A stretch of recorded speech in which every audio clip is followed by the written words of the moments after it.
5 साल की बेटी बाजार में गोलगप्पे खाने के लिए मचल गई। उसके पापा ने पूछा किस भाव में दिए भाई। गोलगप्पे वाले ने जवाब दिया 10 रुपए के 8 दिए हैं। पापा को मालूम नहीं था गोलगप्पे इतने महंगे हो गए हैं।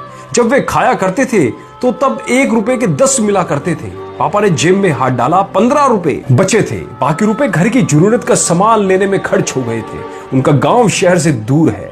10 रुपए तो बस किराए में लग जाने हैं। नहीं भाई, 5 रुपए में 10 दे तो ठीक है, वरना नहीं लेने। यह सुनकर बेटी ने मुंह फुला लिया और अब चलो भी नहीं लेने इतने महंगे।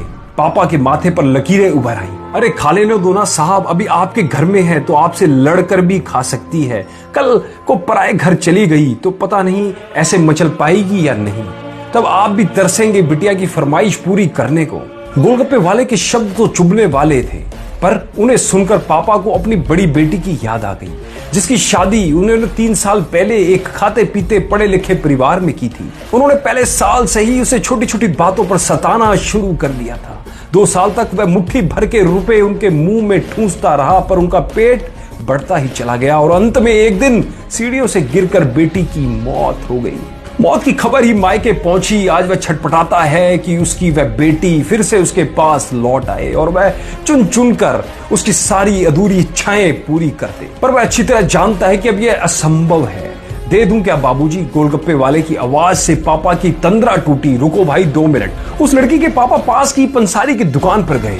वहां जाकर जरूरत का सामान खरीदा था। खरीदी गई 5 किलो चीनी में से 1 किलो चीनी वापस की तो 40 रुपए जेब में बढ़ गए। फिर ठेले पर आकर पापा ने डबडबाई आंखें पोंछते हुए कहा, अब खिला दे भाई, हाँ तीखा जरा कम डालना, मेरी बिटिया बहुत नाजुक है। ये सुनकर 5 वर्ष की गुड़िया जैसे बेटे की आंखों में चमक सी आ गई और पापा का हाथ कसकर पकड़ लिया। जब तक बेटी हमारे घर है उनकी हर इच्छा जरूर पूरी करें। क्या पता आगे कोई इच्छा पूरी हो पाए या ना हो पाए। ये बेटियां भी कितनी अजीब होती है। जब ससुराल में होती है तब मायके जाने को तरसती है। सोचती है कि घर जाकर माँ को यह बताऊंगी, पापा से यह मांगूंगी, बहन से यह कहूंगी, भाई को सबक सिखाऊंगी और मौज मस्ती करूंगी। लेकिन जब सच में मायके जाती है तो एकदम शांत हो जाती है। किसी से कुछ भी नहीं बोलती, बस माँ बाप भाई बहन से गले मिलती है।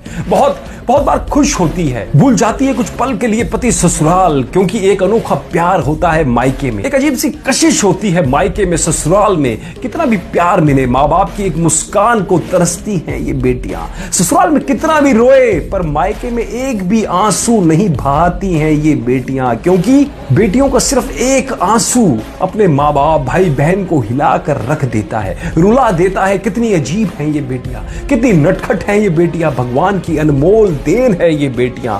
हो सके तो दोस्तों बेटियों को बहुत प्यार दें, उन्हें कभी भी ना रुलाएं, क्योंकि ये अनमोल बेटी 2 परिवार को जोड़ती है, 2 रिश्तों को साथ लाती है अपने प्यार और मुस्कान से।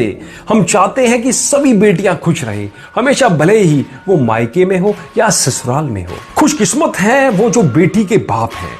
उन्हें भरपूर प्यार दें, दुलार करें और यही व्यवहार अपनी पत्नी के साथ भी करें।